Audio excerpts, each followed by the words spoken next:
我係家姐啊，終於都俾我揾到一個方法咧帶翠五啦。平時唔係唔想帶你哋啊，而係翠五咧我真係麻麻地。咁今次咧就揾到一個方法，令到我帶翠五嘅時候咧係可以帶得快啲嘅。仲有就係你哋避開晒啲技能咧就唔使死啦。所以呢一段片都會同大家講下翠五係點樣走位嘅。一開始咧就係彈打先，然之後就放貓啦。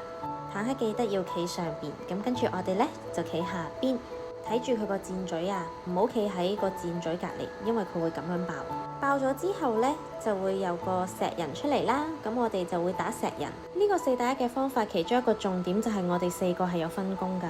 阿 N 同美鳳咧就去打隻 boss， 而我同妮妮咧就專係打嗰隻石人。咁樣我哋打嗰隻石人咧就會打得快啲啦。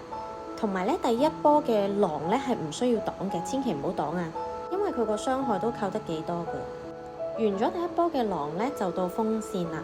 風扇咧好簡單，我覺得翠五嘅風扇咧係比翠3、翠4嘅風扇更加容易。只要你企定喺呢個位唔喐，咁就 OK 㗎啦。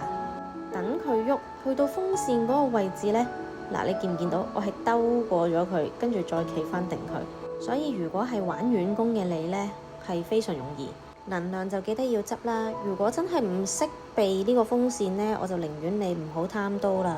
保命比避風扇緊要啊！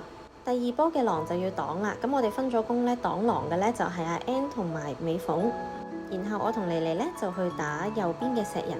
佢第一隻石人喺左邊呢，第二隻石人就會喺右邊噶啦。打完之後唔好即刻執，因為佢有呢個技能。爆完之後呢，先至再去執。然後呢，我哋就執晒嗰啲能量。佢呢個位開炮呢，就已經避咗個 AOE 啦。然後比較低戰力嘅玩家呢，就唔使死啦。跟住我哋就一齊開阿米打佢，咁就打得好快啦。基本上虛弱完咗之後，佢再會有一個技能嘅，就係嗰個十字啊、交叉啊同埋一半嗰個技能。避開咗佢呢，又唔使死啦。咁然之後就打完㗎啦。右手邊係一半嘅波波，咁就避開咗佢先啦。然後就係 X 型同埋另一半波波，眨下眼就打完啦。唔知你哋平時4打1係點樣打嘅呢？